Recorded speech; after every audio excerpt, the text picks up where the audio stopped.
Friends, இன்றைக்கி என்னோடய experience என்ன சொல்ல போகிறேன்னா, ப்ரெக்னென்சி கன்ஃபார்ம் பண்ணுறதுக்கு முன்னாடி, அதாவது பீரியட்ஸ் டேட்டு வரத்துக்கு முன்னாடி நமக்கு ஏதாவது சிம்டம் தெரியுமான்னு சொல்லிட்டு எல்லாருக்குமே டவுட் இருக்கும். முக்கியமாக வந்து நிறையா வீடியோஸில் நீங்கள் பார்த்தீங்கன்னா அவங்க சொல்லியிருப்பாங்க, 20 நாள்லேயே வந்து கன்சீவாக இருக்குமா இல்லையான்னு சொல்லிடலாம், இல்லை 25 டேஸ்லேயே நம்ம கன்சீவாக இருக்குமான்னு நமக்கு தெரிஞ்சிடும், சிம்டம்ஸ் தெரிஞ்சிடும் அப்படின்னு சொல்லிட்டு நிறைய வீடியோஸ் சொல்லியிருப்பாங்க. ஸோ அது எதுவுமே எனக்கு தெரிஞ்சு உண்மை கிடையாது. எந்த டாக்டர் உண்மையாக நீங்கள் டாக்டரை போய் கேட்டாங்கன்னா முன்னாடி உங்களுக்கு தெரியாது அப்படின்னு தான் சொல்லுவாங்க.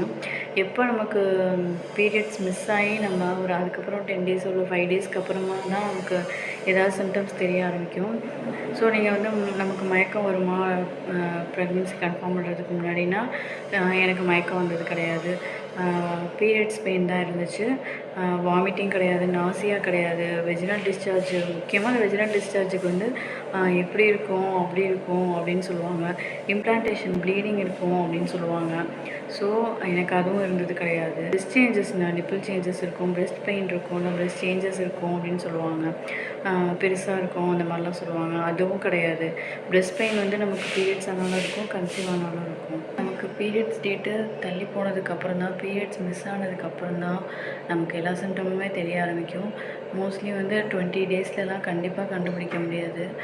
25 டேஸ்லேயும் கண்டுபிடிக்க முடியாது. ஹெச்சிஜி ஹார்மோன் வந்து கொஞ்சம் கொஞ்சமாக தான் இன்க்ரீஸ் ஆகிட்ருக்கும். ஸோ அதுக்கு முன்னாடி எப்படி நமக்கு சிம்டம்ஸ் தெரியும்னு சொல்லிட்டு வீடியோ போடுறாங்கன்னு எனக்கு தெரில.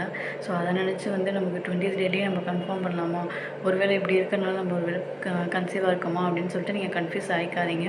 நம்ம கன்சீவ் ஆகணும் கண்டிப்பாக நமக்கு பீரியட் மிஸ் ஆனதுக்கப்புறம் தான் நமக்கு ஓரளவுக்காவது நமக்கு தெரிய ஆரம்பிக்கும் சிம்டம்ஸு.